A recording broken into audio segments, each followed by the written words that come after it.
XP Properties, que é o XPPR11, administrado pela Vortex e gerido pela XP, fundo que tem 67.301 cotistas, anunciou que o fundo vendeu total ou parcialmente, né, de caso a caso, 4 ativos do portfólio.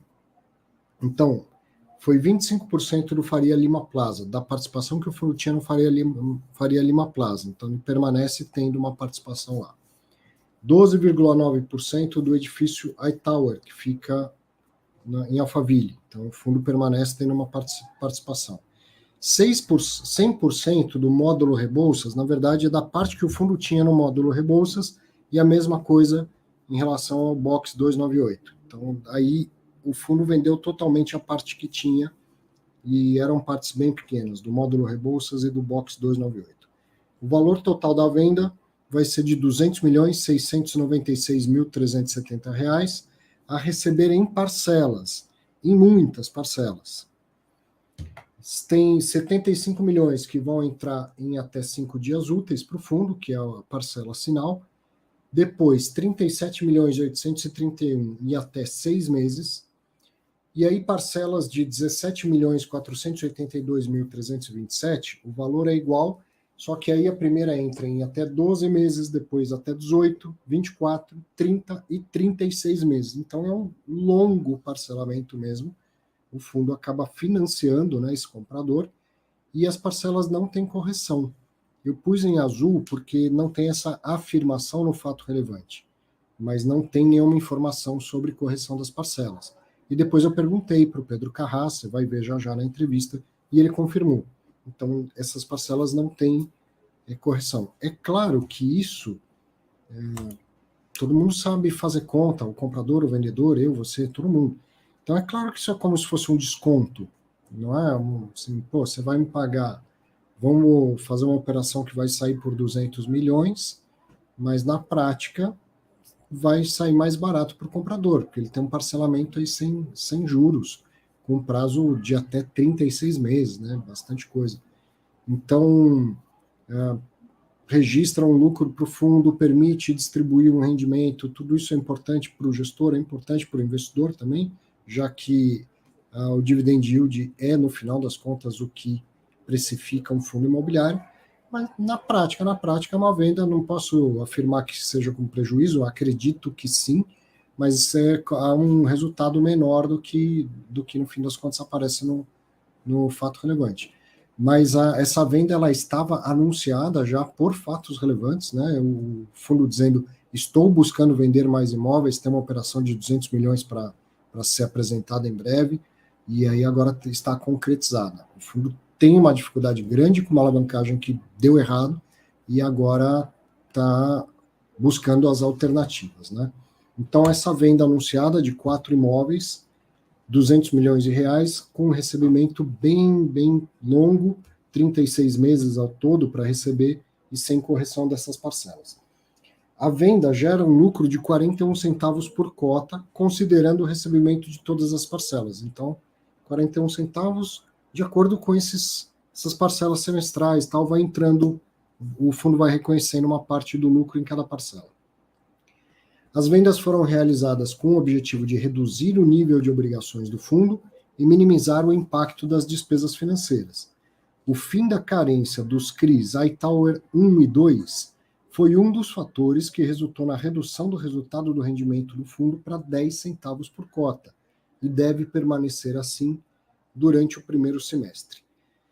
Então, eu acho uma coisa aqui interessante de ressaltar é que a XP, o Pedro Carras, como, né, de uma maneira, lógico, não é só o Carras, né, a equipe toda, eles estão sendo transparentes no sentido de falar, gente, deu errado, temos um problema, estamos aqui tentando resolver o problema, né? Essa última parte do fato relevante não precisava, não diz respeito a essa operação. Ele está dizendo, é por isso que reduziu o rendimento, deve ficar assim até os próximos 6 meses e tal. E aí eu vi o fato relevante, mandei uma mensagem para o Carrasco, Carrasco, se você quiser comentar, acho que seria legal, ele topou na hora, era fim de tarde, você vai ver aqui na entrevista, e conversamos um bom tempo, e também, novamente, foi super transparente com tudo que está se passando.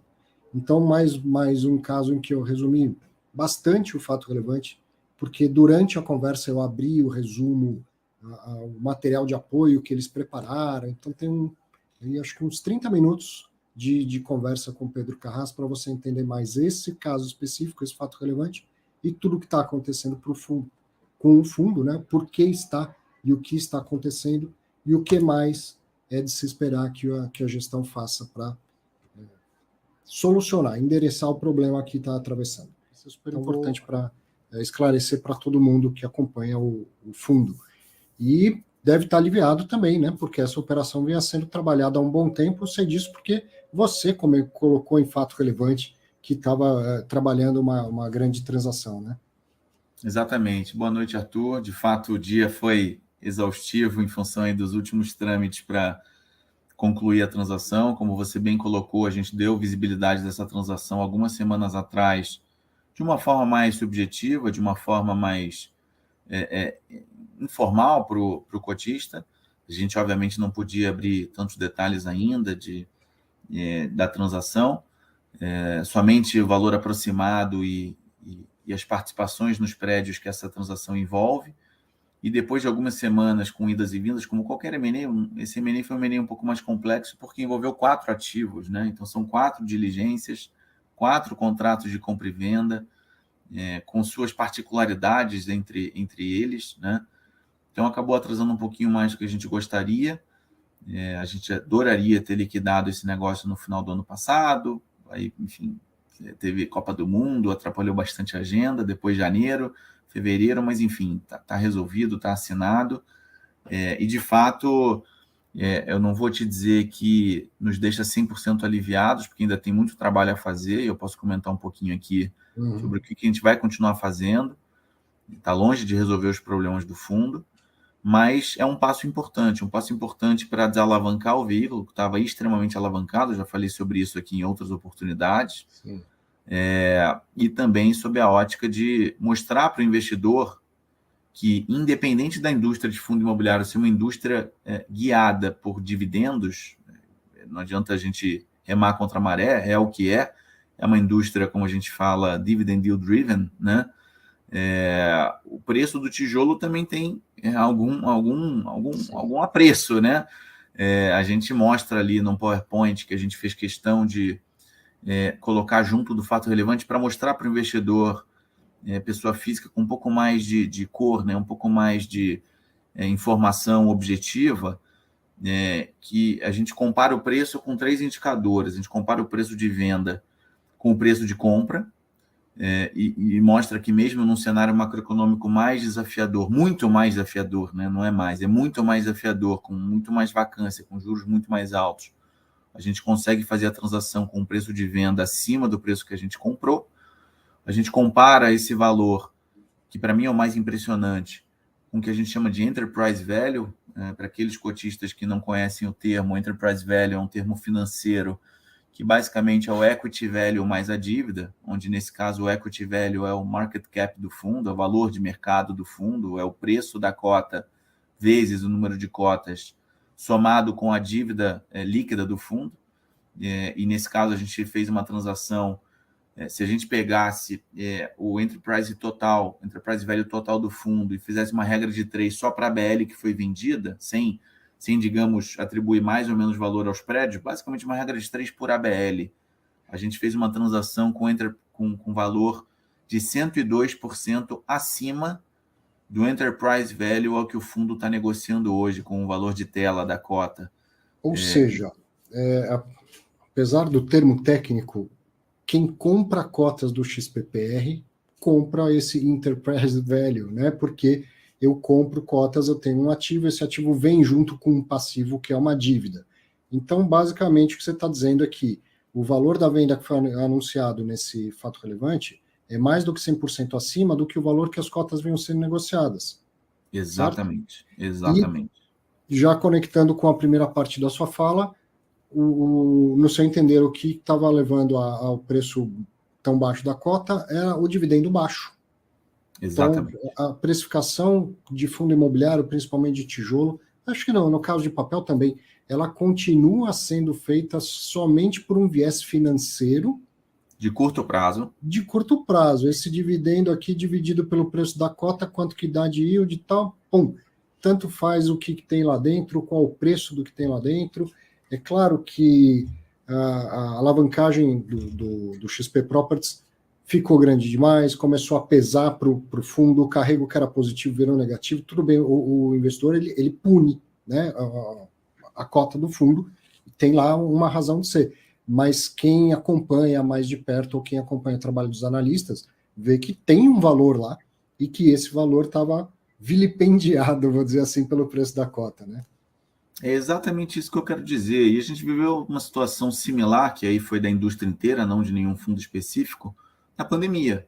Uhum. Porque a gente viu os fundos de tijolo perderem 30%, 40%, 50% do valor de mercado, esquecendo que o tijolo continuava lá, que não tinha caído uma bomba, que não tinha tido um atentado, resguardadas as diferenças, que é diferente aqui a situação específica do fundo, mas o tijolo, e digamos que se eu vendi, vale, concorda? Não é que eu Sim, contratei um sim, laudo XPTO que fez uma conta X e perfeito. disse num papel que vale Y. Não, eu vendi, portanto vale, alguém pagou, se alguém pagou, vale, tá certo? Uhum. Eu vendi pelo dobro do que o fundo está negociando hoje. O dividendo está pressionado? Está super pressionado. O fundo continua alavancado? Continua alavancado.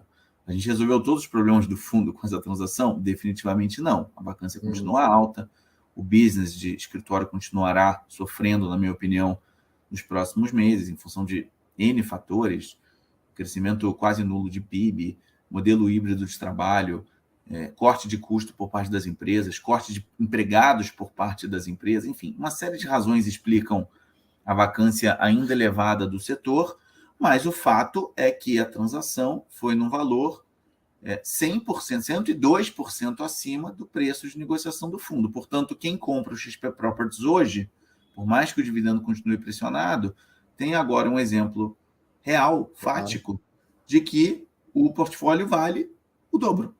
É Uhum. basicamente isso. Também é que a gente falou, a dinâmica de precificação é meramente financeira, então a recuperação ela acontece também pelo mesmo motivo, né? Quando a taxa de juros cai, o preço das cotas do mercado em geral acabam subindo, mas evidentemente que tem quem olhe para fazer essa estratégia de falar, estou pagando muito barato pelo tijolo, mesmo carregando a dívida e tudo mais, então vou comprar, vou aguardar essa melhora. Poderia e deveria acontecer a precificação justa em relação a cada um dos ativos, o que tem a oferecer, o que tem de qualidades, o que tem de defeitos ali, mas acaba sendo tudo muito sistêmico, né, Cássio? O juro sobe e cai em todos os fundos, o juro cai, sobe em todos os fundos, né? Deixa eu falar então mais da transação. Você preparou um material complementar ao fato relevante que eu acho assim fundamental, mas não é todo mundo que faz, então já quero te parabenizar por isso aqui. Então, mostrando aqui na tela, o fundo vende 4 ativos, na verdade, alguns ele vende total, né, que é o módulo Rebouças e o Box 298, e dos maiores e mais recentes imóveis do fundo, ele vende uma parte e mantém uma outra parte, né? Exatamente. Exatamente isso. No Faria Módulo Lima a gente Rebouças, para quem não tinha sabe, é onde fica o Nubank, né? o Nubank, exatamente. Um edifício monousuário 100% ocupado pelo Nubank. A gente tinha uma laje lá, tá? A gente tinha só a última laje. É um prédio, tanto ele quanto o Box são prédios diferentes, que você tem alguns e diferente da maioria dos prédios, por exemplo, no Faria Lima Plaza, que a gente tem uma fração ideal do condomínio, portanto, uma fração ideal de cada andar, e, portanto, uma fração da receita como um todo. Sim. No Box e no Rebouças, a gente tinha o andar, a matrícula daquele andar. Então, na hipótese de desocupação, como aconteceu no Box, que hoje está 100% vago, cada proprietário tem a sua laje para alugar, ou faz um evento organizado de alugar o prédio inteiro para um único usuário, ou cada um aluga a sua por si. Então, só para deixar claro que nesses dois casos a gente tinha somente uma laje. E aí aquela situação de ser minoritário e tal, que nunca é ideal, né? Foram ativos que foram dos primeiros a serem comprados para o fundo no início dele, né? Sendo bem transparente, não nos incomoda, não nos preocupa o Nubank. O Nubank está super estabilizado no prédio, acabou de fazer uma reforma no curtíssimo prazo. A gente não está vendendo esses 2 prédios única e exclusivamente por ser somente uma laje. Claro que no longo prazo a gente quer ter um fundo com participações majoritárias em prédios, não somente em lajes. Mas aqui eu acho que tem muito a ver com a desalavancagem, a necessidade de monetizar parte dos ativos do fundo, qualquer outra coisa. Sim, essa venda como um todo e a outra anunciada, ela acontece, vou usar o verbo claro aqui, por necessidade, certo? Você precisa vender por conta do aperto da dívida que ficou, né? Então é uma venda para desalavancar. Exatamente. E aí o Faria Lima Plaza e o iTower é uma venda parcial, então o fundo permanece tendo participação nesses ativos, né? Exatamente. Depois tá pequenininho aqui na tela, mas primeiro você traz num quadro o preço de venda versus o custo de aquisição. Tem um lucro aqui a realizar para o fundo, né? Tem um lucro a realizar, lembrando, esse lucro vai ser apurado conforme o recebimento das parcelas. A gente escreveu as parcelas no fato relevante, né, no documento acima. Mas é curioso, porque demonstra que mesmo num ambiente macroeconômico super desafiador, e com toda a piora do setor de office, da taxa de juros aumentando, etc., a gente ainda assim conseguiu vender por um valor acima do que aquilo que a gente pagou, num cenário muito mais favorável, com vacância zero, com juros muito menor. Então, mostra a fortaleza que é o tijolo, né? O tijolo, ele tem tudo mais constante, ele se valoriza no tempo, e essa transação comprova isso. Então, é um resultado de 1,5% acima é um ganho de capital de 1,5%, acima do valor pago. Exatamente. É um ganho nominal, certo? Posso dizer que no período a inflação foi maior do que isso. E eu notei que a venda ela é parcelada, e no fato relevante não fala sobre correção. Então, as parcelas elas também não vão ser corrigidas ao longo do tempo. As parcelas não vão ser corrigidas por uma única razão. Como a gente, no nosso entendimento, buscou uma precificação super interessante, a gente não abriu o valor por ativo, mas eu posso garantir que os valores por metro quadrado foram valores bastante adequados, principalmente o mais importante deles, o Faria Lima.